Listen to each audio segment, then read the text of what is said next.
আসসালামু আলাইকুম রহমতুল্লাহি ওবরাকাতুহ। সবাই কেমন আছেন? আশা করছি সবাই ভালো আছেন, আর আমিও আপনাদের দোয়ায় অনেক ভালো আছি। তো আজকে আমি আপনাদের মাঝে এমন একটা দোয়ার কথা বলবো। এই দোয়াটা যদি আপনার বিপদের ভিতরে থাকেন আপনি, কিংবা টেনশনের ভিতরে থাকেন, হয় না মানুষ বিভিন্ন কারণে টেনশনে থাকে, বিভিন্ন, মনে করেন আপনি ঋণগ্রস্ত, ঠিক আছে, একজনের কাছ থেকে আপনি হাওলাত নিছেন।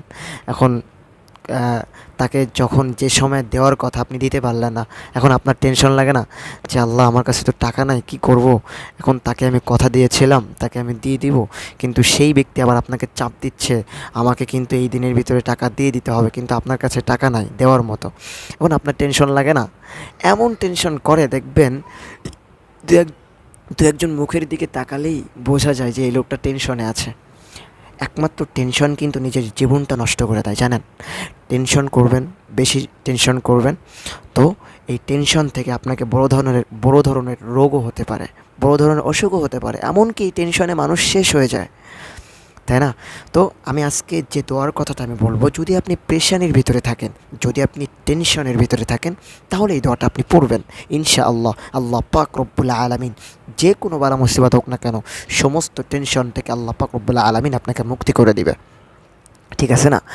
তো নবী করিম সাল্লাল্লাহু আলাইহি ওয়াসাল্লামের ছোট্ট একটা কাহিনী বলতেছি, যে এক সাহাবী মসজিদের ভিতরে এসে দাঁড়িয়ে নামাজ পড়তেছে। তো নামাজ পড়তে যখন যাবে, তখন নবী করিম সাল্লাল্লাহু আলাইহি ওয়াসাল্লাম দেখে ফেললো।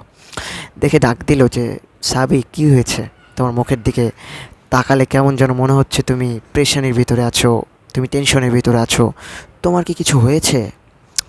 তো সাহাবী বলতেছে, নবী, আসলে কিছুদিন যাবৎ আমার ফ্যামিলিতে অনেক অভাব অনটন লেগেই আছে।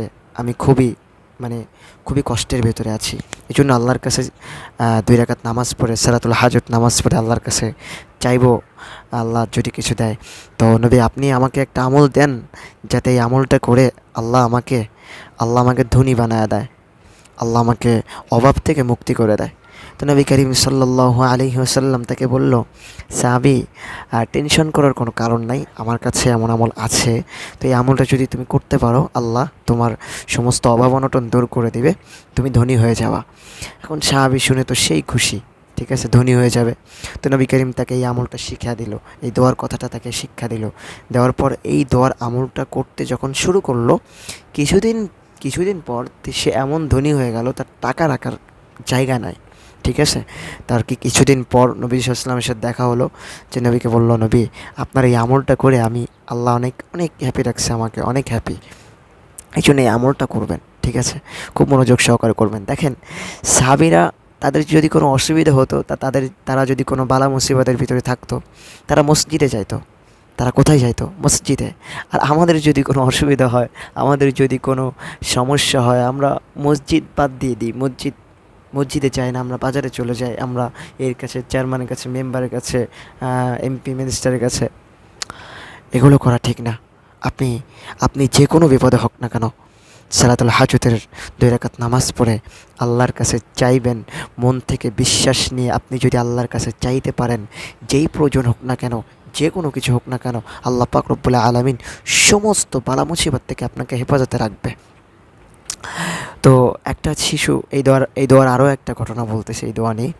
একটা শিশু, ওই জামানায়, নবীজি সাল্লাল্লাহু আলাইহি ওয়াসাল্লামের জামানায়, একজন শিশুকে বিষাক্ত একটা পোকে কামড় দিছে, বিষাক্ত একটা পোক। তো কামড় দেওয়ার পর সারা রাত জ্বালা যন্ত্রণা ভোগ করতেছে। সকালবেলায় নবীজির কাছে নিয়ে গেছে। নবীজি সাল্লাল্লাহু আলাইহি ওয়াসাল্লাম আস্তে করে মুখ থেকে থুতু নিয়ে ওইখানে লাগিয়ে দিছে। সাথে সাথে অসুখ ভালো হয়ে গেল, আর যন্ত্রণা কমে গেল। আল্লাহু আকবার, সুবহানাল্লাহি বিহামদি। আমি মনে করি কি, দেখি বাস্তব, যে পৃথিবীর সর্বশ্রেষ্ঠ ওষুধ হচ্ছে আমার নবীর থুতু। সুবহানাল্লাহ, আল্লাহু আকবার। তো নবী করিম সাল্লাল্লাহু আলাইহি ওয়াসাল্লাম বলতেছে যে, দেখো, এই শিশুটা অনেক যন্ত্রণা ভোগ করতেছে, তো যন্ত্রণা ভোগ করতেছে, তোমরা যদি রাতের বেলায় যখনই কামড় দিছিল, তখন যদি এই দোয়াটা পড়ে ওইখানে ফু দিতে পারতা, তা আল্লাহ পাক রব্বুল আলামিন এই দোয়ার ওসিলাই করে ওই যন্ত্রণাটা কমিয়ে দিত। সুবহানাল্লাহ। এই দোয়ার এত ফজিলত, এই জন্য প্লিজ আপনাদের আমি হাত জোর করে বলবো, যদি কোনো বিপদে পড়েন, যদি কোনো বালা মুসিবতে পড়েন, ফ্যামিলিতে অভাব, আপনার মাথায় টেনশন, আপনার ওয়াইফ আপনাকে টেনশন দিচ্ছে, হ্যাঁ, আপনার স্বামী আপনাকে টেনশন দিচ্ছে, প্রেশারের ভিতরে রাখে, নো টেনশন, এই আমলটা করেন, ইনশাআল্লাহ যে কোনো বিপদ আল্লাহ দূর করে দিবে, যে কোনো বিপদ। ঠিক আছে না? তো এই দোয়াটা হচ্ছে আউযু বিকালিমাতিল্লাহি তাম্মাতি মিন শাররি মা খালাক। প্রথমে আপনি কয়েকবার দুরূদ শরীফ পড়বেন, তারপরে এই দোয়াটা আপনি ৩ বার পড়বেন। ৩ বার পড়ে আপনি আল্লাহর কাছে ওই বিপদ থেকে মুক্তি চাইবেন, আল্লাহ মুক্তি করে দিবে। নবী করিম সাল্লাল্লাহু আলাইহি ওয়াসাল্লাম বলেছে যে তোমাদের যদি একটা জুতার ফিতাও যদি ছিঁড়ে যায়, তোমরা আল্লাহর কাছে চাও, আল্লাহর কাছে চাও। আল্লাহ, আল্লাহ পারে, সব কিছু পারে, এই জন্য আল্লাহর কাছে চাইবেন। ঠিক আছে না? যাই হোক, যে দোয়ার কথাটা আমি বললাম, আল্লাহ আমাদের সবাইকে এর ওপর আমল করার তৌফিক দান করুক। সবাই বলেন আমিন। তো আজকের ভিডিওটা এই পর্যন্ত। সবাই ভালো থাকবেন, সুস্থ থাকবেন। এখন আমি আপনাদের মাঝ থেকে বিদায় নিচ্ছি। আসসালামু আলাইকুম ওয়া রাহমাতুল্লাহি ওয়া বারাকাতুহু।